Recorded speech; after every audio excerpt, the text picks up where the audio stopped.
නමෝ තස්ස භගවතු අරහතෝ සම්මා සම්බුද්දස්ස නමෝ තස්ස භගවතු අරහතෝ සම්මා සම්බුද්දස්ස නමෝ තස්ස භගවතු අරහතෝ සම්මා සම්බුද්දස්ස. ශ්‍රද්ධා බුද්ධ සම්පන්න කුසල්බර ලෝකවාසී සියලු පින්නතුනි, ලෞතුරා මාමෑණී අනන්තවත් සම්මා සම්බුදු පියාණන් වහන්සේලා විසින් අනුදැන වදාළා වූ ඒකායන මාර්ගයේ හෙවත් සතර සතිපට්ඨානයට බැසගත්තා වූ මේ පින්නතුන් ලෝකේ ඕනෑම තැනක තමන් ඉන්නා වූ ඉරියව්වේ ඉඳගෙන තමා තුලින් තමා අත්දකින්නා වූ මොහොතයි මේ ලමිලා තිබෙන්නේ. එහෙමනම් මේ පින් දන්නවා මේ ලමිලා තිබෙනා වූ අවස්ථාව ගිහි ගෙදරදීම නිවනට ප්‍රවිෂ්ඨ වීම යටතේ තමන් තුලින් තමන් අත්දකින්නා වූ සියවන අවස්ථාවයි. සියවන අවස්ථාවයි ගිහි ගෙදරදීම නිවනට ප්‍රවිෂ්ඨ වීමට. අදිවචනයක් තමයි, අදිවචන සම්පස්සයක් තමයි. අදිවචන සම්පස්සේ කියලා කියන්නේ මොකද්ද? මෙන්න මේක කොයි ආකාරයෙන්ද මේ මොහොතේ මේ මම දැනගන්නේ කියන එක පින්නතුනි. බුදු පියාණන් වහන්සේ මේ භෝගහයට ඉන්න වෙලාවේදී මම බුදු වෙලා කියන එක දැනගත්තේ පින්නතුනි වෙන මොනම ආකාරයෙන්වත් දැනගන්න පුළුවන්ද කියලා බලන්න. මම බුදු වෙලා කියන එක වචනය Tamante ඒ වෙලාවේ දැන ගැනීම තුල නේද ඒ විදිහට ඒක දැනගත්. හැබැයි ඒක දැන ගැනීමට හේතුප්‍රත්‍ය සකස් වීම තුල තමයි වචනය ප්‍රකට වුනේ.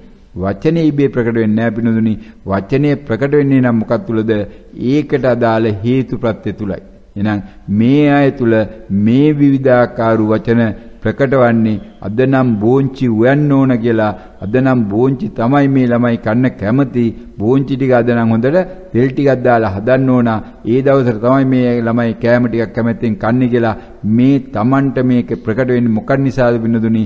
මේ පිළිවඳව තමන්ගේ තිබෙන්නා වූ හේතුප්‍රත්‍ය තුලනි. මේක තමයි මේ අය කැමති කියලා මේ තමන් තුල තිබෙන්නා වූ තමන්ගේ ආශ්‍රයක් කියලා කියන්නේ මේකට රුචි අරුචිකම් කියන්නේ ඒකයි. අපේ දරුවෝ කැමති, ලොකු පුතා කැමතිම බෝංචි වලටයි. අනේ දෙවනි පුතා නම් කැමතිම බිත්තරයක් ඔම්ලට් දැම්මමයි. තුන්වෙනි දුව නම් කැමති මේ මාළු කෑල්ල බැදලා කන්නයි කියලා මේ තමන්ගේ තිබෙන්නා වූ රුචි අරුචිකම් ටිකන වෙනුද කැමති අකමැති. මොකද ලොකු පුතා පිළිබඳව මගේ එක ආකාරයේ තීරණයක් තියෙනවා, නිර්වචනයක් තියෙනවා. දෙවනි පුතා පිළිබඳව තව නිර්වචනයක් තියෙනවා. තුන්වෙනි කෙනා දුව පිළිබඳව තව නිර්වචනයක් තියෙනවා. එහෙනම් මම හදනවා මෙන්න ලොකු පුතාට බෝංචි ටිකක්, එයා කැමති බෝංචි තෙල් දාලා හොඳට උයලා දුන්නු දාට. එයා මාළු වලට එච්චර කැමති නැහැ, මස් වලට කැමති නැහැ, බිත්තර වලට කැමති නැහැ. දෙවනි එක්කෙනා නම් කැමති බිත්තර ඔම්ලට් එකක් දාලා දුන්නොත්, බිත්තර තම්බල තිබ්බට නම් එයා කැමති නැහැ. බිත්තර හොදීවුවට කැමති නැහැ. බිත්තර වෙන ආකාරයෙන් කරාට කැමති නැහැ. එයා කැමති හොඳ ඔම්ලට් එකකට. අන්න තුන්වෙනි එක්කෙනා නම් කැමති මාළු කෑල්ලක් බැදලා තිබ්බ දවසට. එයා එදාට බොහොම කැමැත්තෙන් කැම ටික කරනවා. අන්න එතකොට මම දැන් බිත්තරේකුත් ඔම්ලට් දාන්න ඕන. පොඩි පුතා දෙවෙනි පුතා කන්නේ බිත්තර ඔම්ලට් දාලායි. තුන්වෙනි එක්කෙනාට මාළු කෑල්ලක් බදින්න ඕන. ඒකත් කරනවා. පළවෙනි එක්කෙනා බෝංචි කන්නේ බෝංචි විතරක් කාලා හරියන්නේ. එයාට බලෙන් හරි බිත්තරේකුත් කවන්නත් ඕන. එයා බිත්තරයක් තම්බලා දුන්නොත් නම් භාගයක් කනවා. නැත්තම් නම් බිත්තර කන්නේ නෑ. එයා කන්නේ තම්බු දාඩ විතරයි.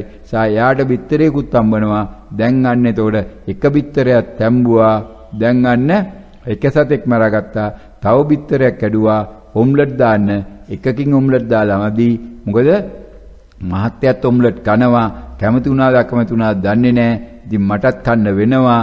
ඒ නිසා බාල දුවත් හැබැයි කැමති වුණත් අකමැති වුණත් ඔම්ලට් තියෙන දාට ඔම්ලට්ුත් කනවා. නිසා බිත්තර 3ක්වත් කඩන්න වෙනවා. ඔන්න දැන් සත්තු 4 දෙනෙක් මැරුවා. මරලා ඊට පස්සේ ඔම්ලට්ුත් හැදුවා. දැන් ඊට පස්සේ මෙන්න මාළුත් දැන් වදින්න ඕන. වදින්න මාළුත් ගෙනාවා. මාළුවා නම් මම මැරුවා නෙමෙයි. හැබැයි ඉතින් මාළුවා මැරිච්ච නිසා ගෙනාවත් නෙමෙයි. ඔය ඔක්කොටම හේතු තියෙනවා. එහෙනම් අන්න දැන් එතකොට හොදි 3ක් හැදුවා. 3 හැදුවම ලොකු පුතා බිත්තරේ තඹවකින් කෑල්ලක් කෑවා. ඉතුරු කෑල්ල ඉතින් අහක දාන්න බෑනේ. ඒක ඉතින් මම කනවා. ඊළඟට දෙවෙනි පුතාට දැන් පළවෙනි පුතාට බෝංචිත් හැදුවා. ඉතින් බෝංචි හැදුවේ එයාට විතරක් නෙමෙයි. බෝංචි කරල් දෙක නෙමෙයි. බෝංචි 250ක් විව්වා. ඉතින් ඒ ඉතුරු ටිකක් තියෙනවනේ ඒකත් කනවා මම. ඊට පස්සේ අන්න දෙවෙනි එක්කෙනාට ඔම්ලට් හැදුවා. ඒ ඔම්ලට් එකේම තව ටිකක් දාලා තියෙනවා. ඒකත් මම කනවා. තුන්වෙනි එක්කෙනාට මාළු බැද්දා. මාළු බදින්න නම් එක මාළු කූරියක් නෙමෙයි ගෙනාවේ. මාළු ගෙනාවේ 500යි. 500 බැද්දා. බැද්ද නිසා මාළුත් ඉන්නවා 4-5 දෙනෙක් දැන් මට කන්න පුළුවන් සාලියෝ. කුරුල්ලෝ සාලියෝ මමත් 5-6 දෙනෙක් කනවා. දැන් අන්න මම කෑම වේල් එක 3 මේ මම කෑව ಜಾති 4ක්. අනිත් එක්කෙනාට එක එක හදලා දුන්නා. ඔන්නෝක තමයි පින්නදුනේ මෙන්න මේ රුචි අරුචි ගන්න ටික මේ දැම්මේ කවුරු පිටින්ද මේ දරුවෝ 3 දෙනා පිටිනුනේ දැම්මේ මහත්ය පිටිනුත් නෙමෙයි දරුවෝ 3 දෙනා අනේ දන්නවනේ මේ මහත්යෝ ඉතින් මේ අපේ දරුවෝ කැමතියි අපි හදලා දෙන්න එපාය ඒ නිසා බිත්තර ටිකක් ගේන්නකෝ කොහොම හරි මං ඉතින් හදන්නම්කෝ ඔක වෙලාව නැතුනේ කියලා මොනව කරන්නද වැටෙනුකින් හරි කන්න හදන්න එපායි කියලා දැන් ඉතින් හදනවා ගෙන්නගෙන අවශ්‍ය ඔක්කොම දේවල් දැන් ඔන්න එතකොට හොදි 3යි 4යි මහත්යයි ගුවනම් ඔය ඔක්කොම තිබුණා හරියන්නේ අනේ කුකුල් මස් කෑල්ලක් නැතුනොත් එහෙම මේක කුකුල් මස් කෑල්ලකුත් බෑ කියලා කුකුලෙකුත් මරාගෙන ඒවි ඒකත් කාවි හැබැයි කෑම හදන්නේ අනිත්‍යය පිටින් අනිත්‍යය කන්නේ ඒගොල්ලෝ කැමති දේ විතරයි හැබැයි මේසු උඩ 6ක් තියෙනවා 6ම මම කන අන්න එයාට තමයි මේ අම්මා කියලා කියන්නේ ගෙදර එයා තමයි ගෙදර කෑම උයන කෙනා පින්නුත්. අන්න කෑම උයන කෙනා කඩේට යන්නේ නෑ සමහරට. හැබැයි මහත්යට කියලා ඉතින් ගෙන්නගෙන මහත්යත් ඒ වගේ තමයි. මහත්යත් බලනවා මොනවද ඔයා කැමති? මම කැමති මේකයි. මහත්ය කැමති කියන්නේ මහත්ය. පුතාලත් ඒ වගේ තමයි පින්නු. ඒ ඇයි කියනවා අම්මේ මෙහෙම අම්මා කැමති වුණා අම්මා කැමති જાති හදන්නකෝ මම කැමති ඒක ඕනේ නෑනේ අම්මේ. අන්න එතකොට එයත් කන්නේ පින්නතුනේ ඒ වගේ තමයි. අන්තිමට බැලුවම 6 දෙනාම කැමති ಜಾති 6ක් තියෙනවා එකතු කළා දැන් 6 ಜಾතියක් හදලායි කෑම කන්නේ. ඕකට තමයි ලෝකය කියලා කියන්නේ පිළිතුරු. ඕකට තමයි හොරකම කියලා කියන්නේ. ඕකට තමයි බොරුව කියලා කියන්නේ වංචාව. මෙන්න මේ සතුන් මැරීම සියල්ල ලෝක ඇතුලේ තියෙනවා. ඔතනයි මිත්‍යා දිට්ඨිය තියෙන වෙන්නේ. මොකක් නිසාද මේ වචනයක් බව නොදත් නිසා සංඥාවක් බව නොදත් නිසා බිත්තරයක් කන්න ඕන බිත්තර කෑමත් ලේ නෑයි කියලා මේ දොස්තර මහත්තයලා දොස්තරනෝලා කියපු වචනේ පිළිගත්තු නිසා. හැබැයි මේ වචනේ හැයිච ඒ දොස්තරනෝනත් ඒ දොස්තර මහත්තයා දන්නේ නෑ මොකද්ද බිත්තරේ තියෙන විටමින් නම් කියලා කියන්නේ. හැබැයි යාට උගන්නපු දැන කියයි මේකේ විටමින් A වලින් 10ක් තියෙනවා C වලින් 12ක් තියෙනවා D වලින් 15ක් තියෙනවා කියලා එහෙම එකක් නම් ඒ නෝන කියයි හැබැයි ඒ නෝනට උගන්නපු ඒ මහාචාර්යවරයා ඇහුවොත් මොකද්ද C විටමින් A කියන්නේ කියලා ඊට වඩා වචනයක් කියන්න ඒ මහාචාර්යවරයා නම් දන්නේ නැහැ පිටු. ඔන්න වගේ ඉහළට යන මේක හදාගත්තු මහාචාර්යවරයා හොයාගෙන යන අනන්තවත් හොයාගෙන ගත්තේ පළවෙනි නම් මේක හොයාගත්තු එක්කන හොයාගන්න හම්බ වෙන්නේ නැහැ. බුදු පියාණන්සේට උපමාවකුත් දීලා තිනවා මෙයාට සංසාරේ පුරාවට මේ පළවෙනි අම්මා හොයන ඒක නිසා කවදාවත් පිනුදුනි කවුද මේක පැනවි කොහෙද පැනවි මොකක් නිසාද පැනවි කියලා දන්නේ නැහැ. එකම දේ මොකද්ද මේ වචනයක් විතරයි තියෙන්නේ. ඒක පැහැදිලිව හොඳ උදාහරණයක් පහුගිය දවස්වල ප්‍රකට වෙලා තිබුණා මේ පිළිබඳව දකින්න ඇති YouTube එකේදී අහන්න ඇති මේක නම නැති බිස්කට්. නම නැති බිස්කට් නැත්නම් නොදන්න බිස්කට්. කඩේ තියෙන්නේ බිස්කට් జాතිය මොකද්ද? බිස්කට් එකේ නම නම නැති බිස්කට්. නම නැති බිස්කට්. නැත්නම් දන්නේ නැහැ බිස්කට්. කොහොමද උන්නේ? මෙන්න මේ කඩේකට ඇවිල්ලා මේ කඩේ පේනකොට Taman නොදැක්ක කෑම జాතියක් තියෙනවා. Taman නොදැක්ක වර්ගයක් මේ කඩේ තියෙන පේන්නේ. මීට පෙර දැකලා ඒකේ නම දන්නේ නැහැ. අරකට දන්නවා මාරි කියලා මේකට දන්නවා මේම කියලා මේරි කියලා මේකට දන්නවා සයිමන් කියලා මේකට දන්නවා සීමන් කියලා. හැබැයි ඒ වගේ කෑම පිගානක් තියෙනවා ඒක දන්නේ නැහැ. ඒක දන්නේ නැහැ. අන්න එතකොට දැන් මේ කෙනෙක් ඇවිල්ලා අහනවා ඒ කඩේට ආපු තව එක්කෙනෙක්ගෙන් මොනවද නෝන මේ කිය. මොනවද නෝන මේ જાතිය? එයා කියනවා මම දන්නේ නැහැයි කියලා. එයා කියනවා මම දන්නේ නැහැ කියලා. අන්න අර අහපු එක්කෙනා මම දන්නේ නැහැයි කියනකොට එතන තව පුංචි ළමයෙක් ඉන්නවා. ඒ පුංචි ළමයාටත් මේක ඇහෙනවා. මොනවද මේ જાතිය කියලා අහනකොට ඒ පුංචි ළමයා දන්නවා මේකේ නම මම දන්නේ නැහැ කියලා. මම දන්නේ නැහැ කියලා දැන් පුංචි ළමයා ඕක මතක තියාගෙන ගිහලා ගෙදර ගිහිල්ලා අම්මට කියනවා අම්මේ මම දන්නේ නැහැයි කියලා බිස්කට් එකක් තිබ්බනේ අර කඩේ. මම දන්නේ නැහැයි කියලා බිස්කට් එකක් තිබ්බම මේ අනේ අම්මේ මටත් අරන් ඉන්නකෝ අද කඩේ ගියාම කියලා අන්න අම්මා දැන් කොලේක ලියා ගන්නවා මම දන්නේ නැහැ බිස්කට්.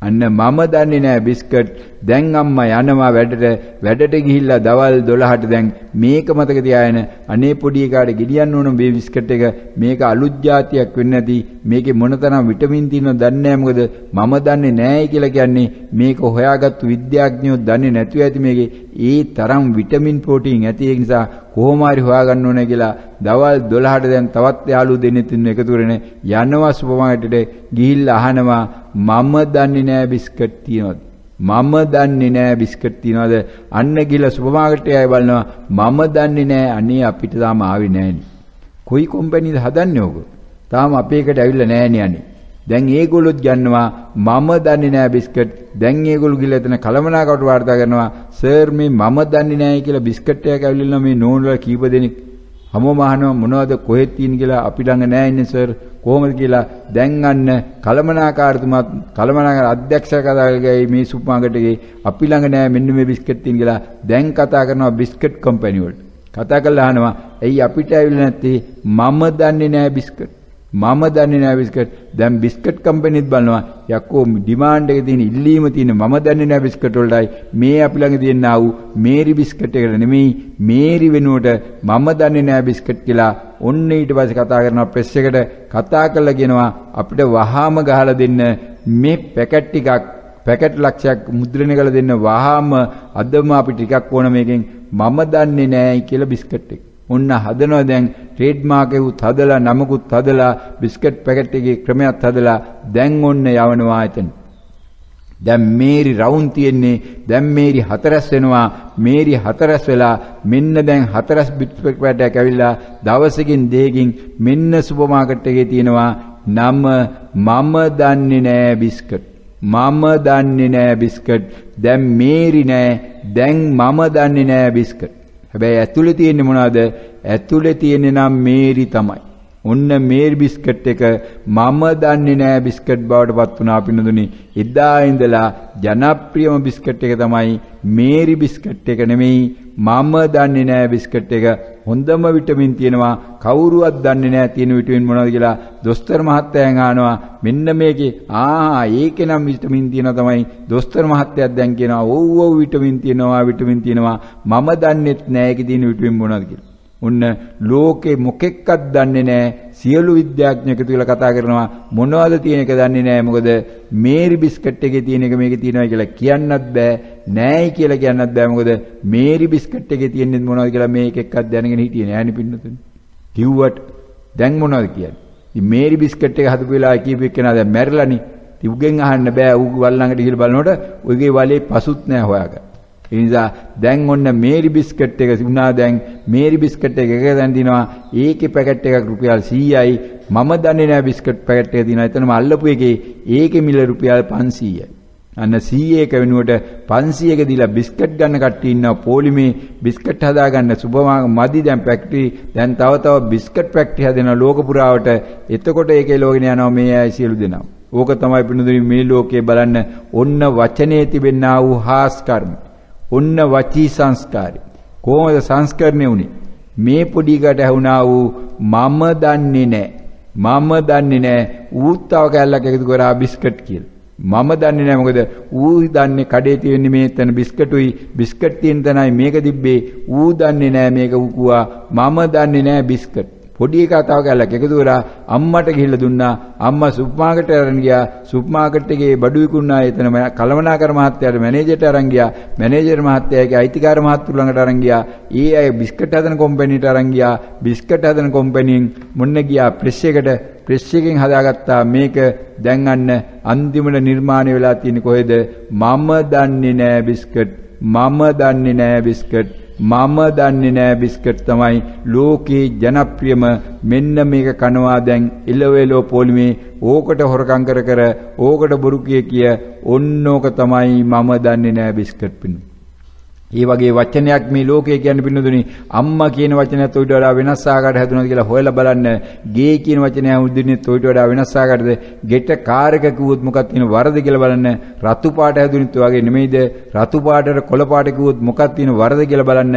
වම හැදුනෙත් වගේ නෙමෙයිද? වමට දකුණ කිව්වොත් මොකද වෙන්නේ? වමට සද්ද කිව්වොත් මොකද වෙන්නේ කියලා බලන්න. ඇහැ හැදුනෙත් වගේ නෙමෙයිද?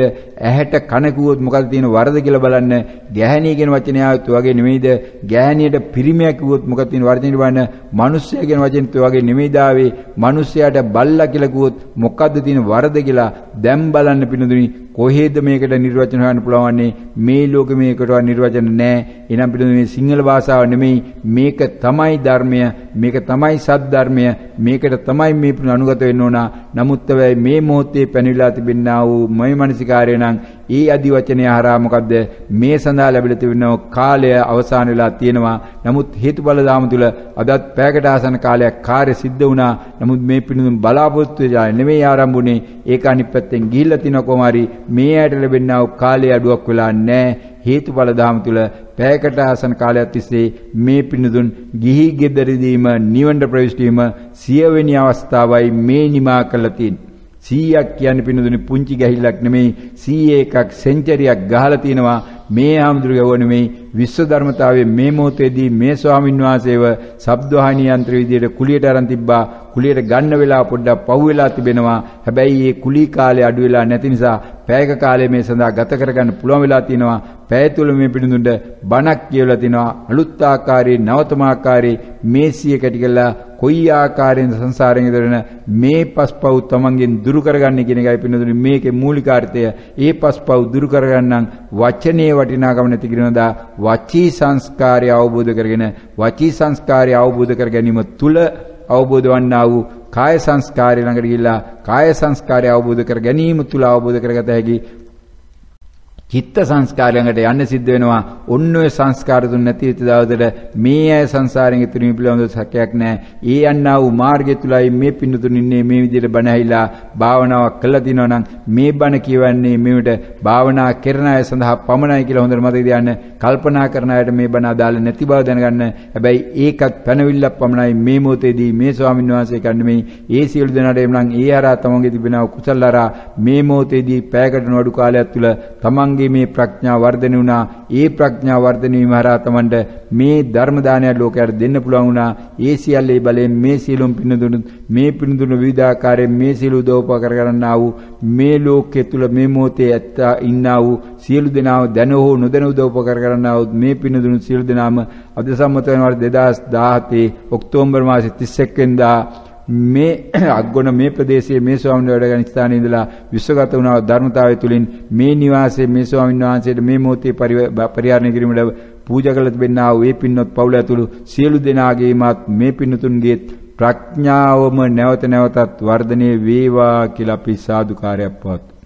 සියලු දෙනාටම නිවන් සැප ලැබේවා. මම දැන් මෙතන මම දැන් මෙතන මම දැන් මෙතන සියලු දෙනාටම තෙරුවන් සරණයි.